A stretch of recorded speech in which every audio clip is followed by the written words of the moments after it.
Welcome to the Voice of UK News Updates.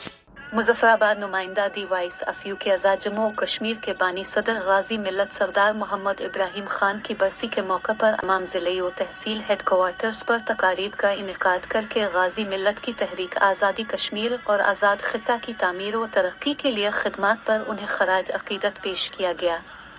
Darul हुकूमत मुजफ्फराबाद में गाजी मिल्लत की बरसी के मौके पर तकरीब जम्मू और कश्मीर लिबरेशन कमीशन के ज़ेर साबिक वज़ीर हुकूमत मोहतरमा नौरीन आरिफ तकरीब की मेहमान खुसूसी थी।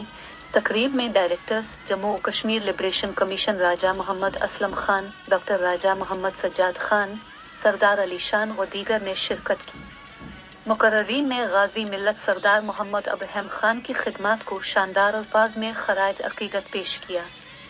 साबिक वज़ीर हुकूमत मोहतरमा नौरीन आरिफ ने कहा कि 19 जुलाई 1947 को गाजी मिल्लत की रहायशगाह पर करारदार इल्हाक पाकिस्तान के साथ मोहब्बत का अक्कास है।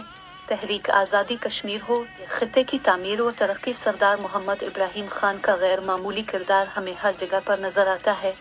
वो अपनी ज़ात में एक अंजुमन थे जिन्होंने रियासत के तशख़्ख़ुस को बरकरार रखने के लिए अपना अहम तरीन किरदार अदा किया। मुकर्ररीन ने कहा कि कश्मीर में जिस तरह गाजी मिल्लत ने शाबाब है, मुकर्ररीन का कहना था कि जिस अजीम मकसद के लिए गाजी मिल्लत ने जदोजहद की, इसकी तकमील के लिए अपना भरपूर किरदार अदा करेंगे और इंशाअल्लाह तहरीक आज़ादी कश्मीर को कामयाबी से हमकिनार करेंगे।